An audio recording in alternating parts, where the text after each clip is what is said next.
In 1950, a peace and friendship treaty was signed between Nepal and India. Article 8 of the treaty repeals the agreement reached between the former ruler of India, the British East India Company, and the Sugauli Treaty. Therefore, the issue of Greater Nepal is still alive because there is no treaty between independent India and Nepal to stabilize the border. So, those lost land belong to Nepal and Nepal can get them. In today's series, we will discuss about Greater Nepal, where the blood and sweat of brave Nepali are still not dried in the land of Nepal. At that time, Nepal was in the process of reunification. After Prithvinarayan Saha, his youngest son Bahadur Saha continued the reunification. Warriors like Bhakti Thapa, Amar Singh Thapa, Balabhadra Kunwar made important contribution in this. Collective leadership of Bhakti Thapa, Amar Singh Thapa and Balabhadra Kunwar crossed the Satluj river in the west of Nepal and reached Kangada. King Sansar Chand of Kangada hid in a man-made fort in Kangada to save his life. The fort of Kangada, which the Gorkhalis couldn't penetrate. Sansar Chand, who had been hiding in the fort for a long time, one day disguised as a farmer and deceived Gorkhali and reached the shelter of Punjab Kesari Ranjit Singh. After that, the Gorkha army fought with the combined forces of Sansar Chand and Ranjit Singh, in which Gorkhali was defeated. After this decisive battle, the Nepali side couldn't go beyond the Satluj river. Their expansion into the west ended here. At the same time, Nepal's border was being disputed with the British in the Tarai region. The British, who came from Britain to trade, had colonized India. The East India Company was set up by the British to rule there.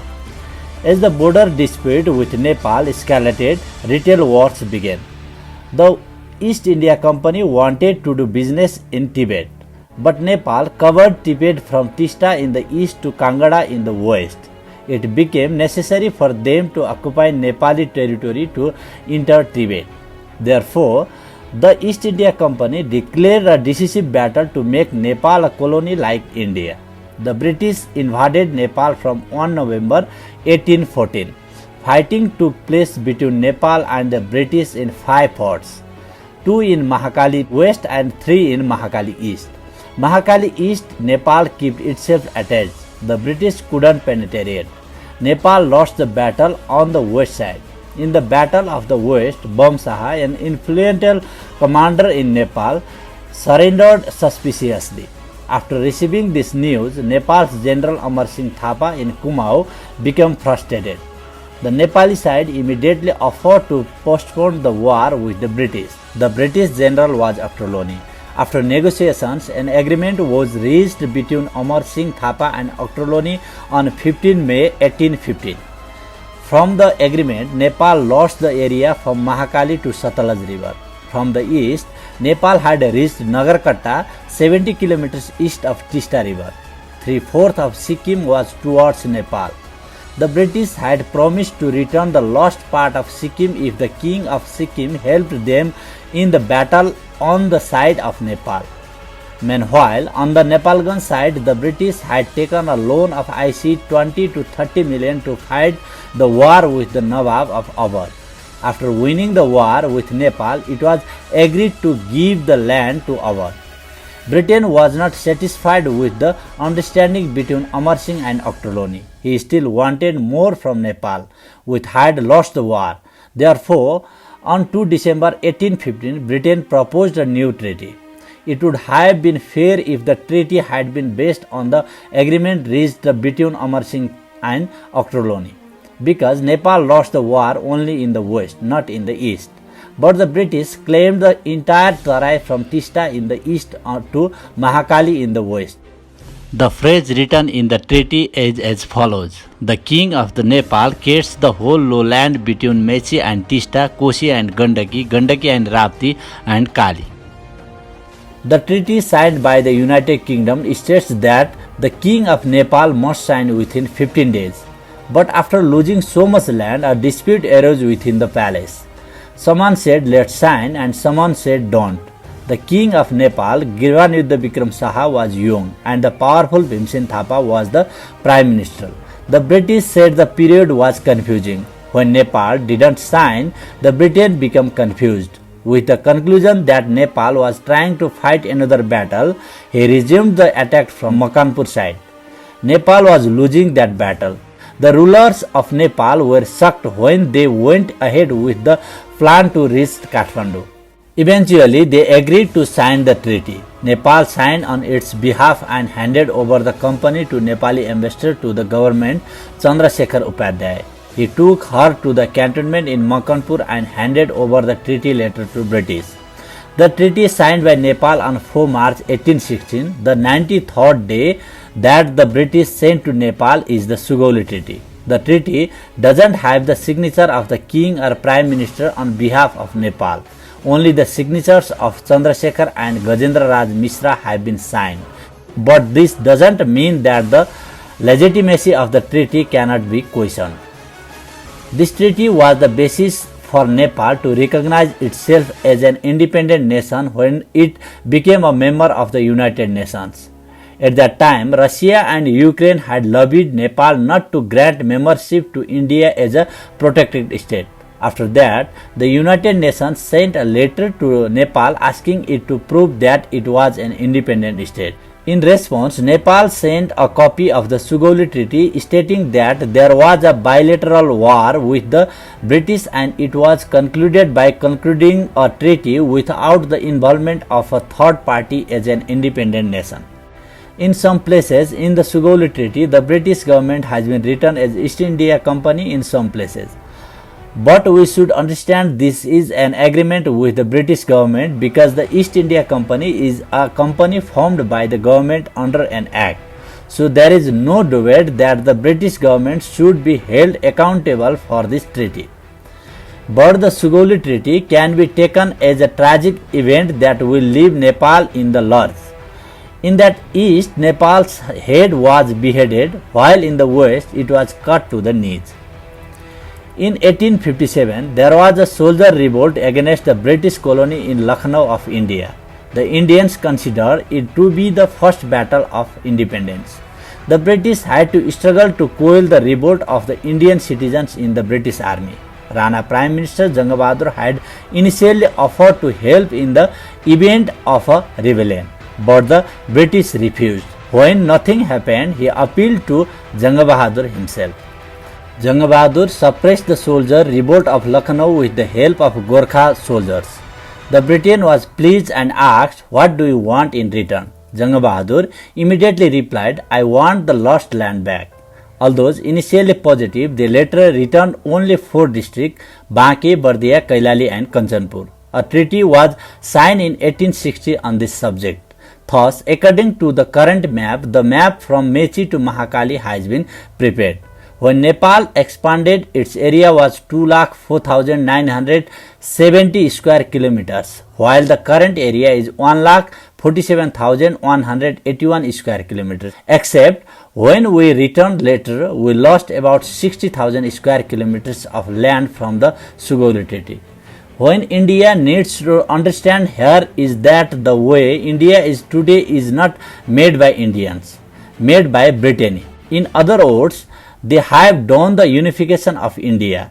Before the British came, there were more than 630 states. It was the British who covered it one by one. After the Lucknow Mutiny of 1857, the question of the East India Company was raised in the British Parliament, when it was said that a trading company couldn't be allowed to see such a large area. It had to be ruled by the Crown directly or by Parliament. The East India Company was disbanded. The British made India independent on 15 August 1947. Indians say we chased the British, but that is not the case. He said he would leave India if he won World War II. The British Parliament passed the India Independence Act on 18 July 1947. At that time, there was a strong demand in India that Pakistan should be given a separate state. The act states that Pakistan will become India on 14 August and India on 15 August.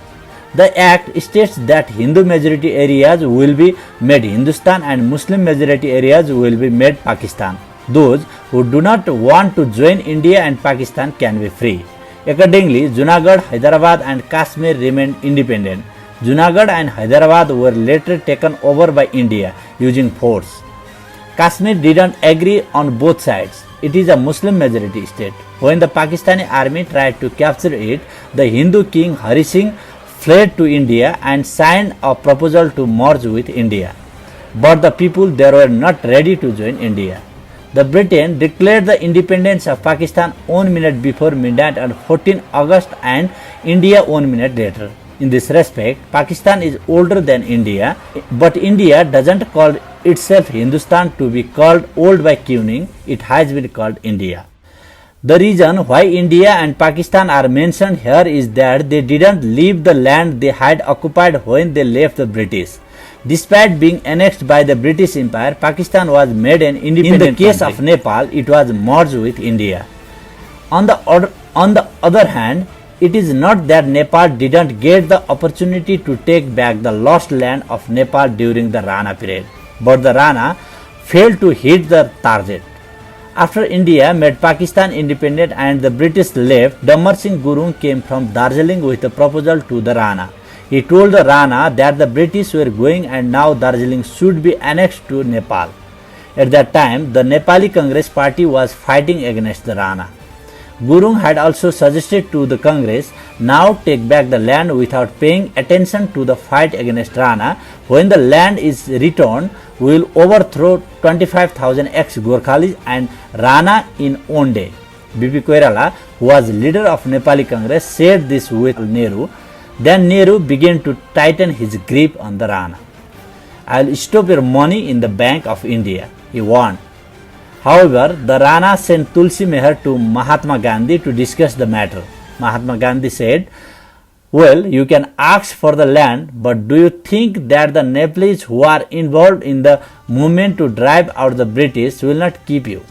Many Nepalese were also involved in India's independence movement, and Gandhi showed them a roundabout warning. It seems that the Rana didn't raise the issue of returning the territory of their country in the end due to the loss of their rule. Historian Purushottam Rana has mentioned that the British themselves had sent the message 3 times that we are leaving India, you claim your land. If you need a port, we will provide it to Chatgaon in Bangladesh, British said. But Gandhi and Nehru manipulated the issue so much. When the British left the Indian colony, the lost land of Nepal had to be returned automatically because those territories were not taken away from Nepal by India but by the British. But due to Nepal's depression, he left it to India. The land from Tista in the east to Kangada in the west is what we call Greater Nepal. We claim that Nepal still has the right to land from Mechi to Tista, Mahakali to Satluj river. It's not just an emotional thing, we have solid foundations. Fact number 1. After losing the battle to the west of Nepal, 1/3 of the territory was annexed by the British. It is a matter of general logic that after the abolition of the colony itself, the respective territory will be returned to the respective country. The British lost the battle and killed the land of Nepal, but now Nepal's land is with India, not Britain. How is it justified to merge lost land with another country? We can still raise the issue with the UK. Fact number 2. Before the British came to India, Pakistan was no different. It was a part of the Indian colony, but it has fought and gained the status of a separate country. Why couldn't the UK return Nepal's territory to Nepal after setting up a country that was not there? Hasn't India itself taken back Gorba, which has been a colony of Portugal for 200 years? So why not return the territory of Nepal merged with the British colony? We can ask questions to India. Fact number 3. The biggest basis for Nepal to get back its lost land is the Peace and Friendship Treaty signed on 1 July 1950. This unique treaty was signed by India in attempt to prevent Nepal from leaning towards China and to keep it in its grip, which is still active today. Article 8 of this treaty clearly states that this treaty rescinds all previous treaties, agreements and understanding between Nepal and the United Kingdom. This means that the Sugauli Treaty has also been repealed by the 1950 treaty. Why shouldn't Nepal get back the land that was handed over to the British by the Sugauli Treaty? Articles 6 and 7 of this treaty are being used by India. But why not implement Article 8? Indian historian Mr. Narayan has written about the 1915 treaty. It is a political mistake of India. The day Nepal claims its lost land, India has no choice but to speak the language of military force. Fact number 4. Another treaty was signed between Nepal and the United Kingdom on 30 October 1950, in the preamble of which it is said, all the treaties with Nepal in the past have come to an end. That is why new treaty has been made. This means that the Treaty of Sugauli has been rejected by the United Kingdom. After Nepal, India and the United Kingdom accepted the repeals of the Sugauli Treaty. Did the basis for taking back the lost land under it become strong or not? Fact number 5. The United Nations passed a resolution in 1960 calling for the abolition of colonies around the world. Based on that, Nepal should get back the colony in India. As both India and Nepal are members of the United Nations, it is the responsibility of both countries to abide by the decisions of the United Nations. Fact number 6. We can also lay claim to our land on the basis of international illustration. The most recent example is Hong Kong. In 1842, Hong Kong was annexed to Britain by a treaty between Britain and China. The treaty also states that the Emperor of China will leave this land to the British monarch forever. But Hong Kong returned to the UK. Many may think that the UK has taken Hong Kong on lease, so it has returned. This is true. After a treaty in 1842, the British leased a total of 10 square kilometers of land to China in 1898. That was a 99 years lease. At the end of the lease, China claimed with the UK that it needed the old Hong Kong along with it. The UK also agreed. The issue of land and soil in international law can be raised not after 100, but even after 1,000 years. However, the slower it gets, the harder it becomes. If we don't remember, the next generation may forget its history and turn into a greater Nepal daydream. Now, India has reached Kalapani, crossing more borders of Nepal. At this time, India is greedy for Limpiadhora and Lipule. One thing is for sure, he will have to hand over the land of Greater Nepal at some point in the future.